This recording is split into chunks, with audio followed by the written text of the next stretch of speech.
Well, it's been a while since I did a video, but you know, I've been hearing, or I read an article today, actually it was in the week, and I was wondering whether or not I should lend my voice to it. Now, I don't know about you, but you know, I've been a quite admirer of Mr. Jamie Oliver.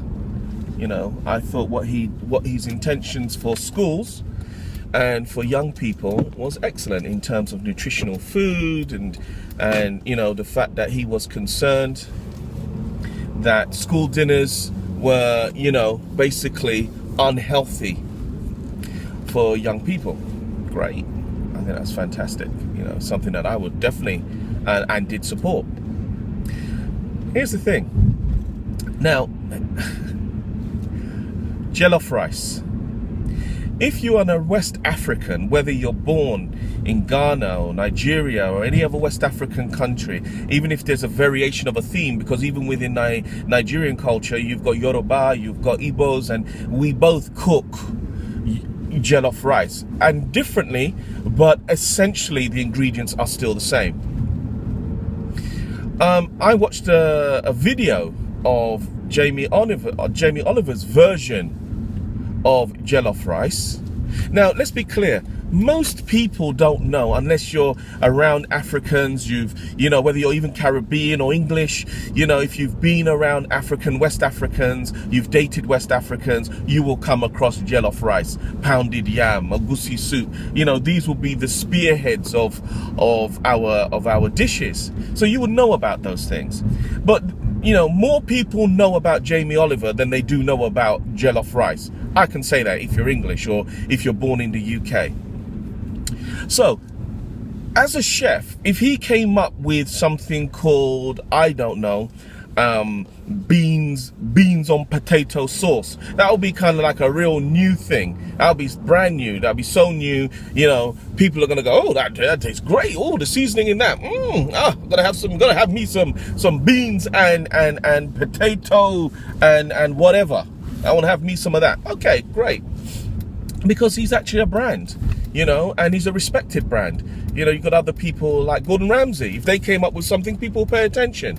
So if you're going to come up with jollof rice made with lemon and parsley and normal green, you know, peas and all carrots and all sorts of stuff thrown in, and never have the essential ingredients of what jollof rice is, what do you think will happen in 5 years time, 6 years time? People will actually think that Jamie Oliver invented jollof rice. And if you go to a West African country, you'll go, oh, these people do it differently because Jamie said.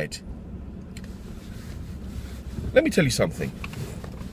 We don't mess with fish and chips. Fish and chips are fish and chips. We don't play with that. You know, it's an English cuisine. Fish and chips. There's no version of fish and chips in West Africa. If you took fish and chips to West Africa, it would be fish and chips.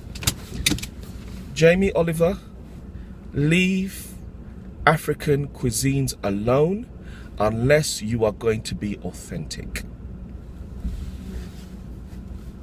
There's no version of jollof rice in your description.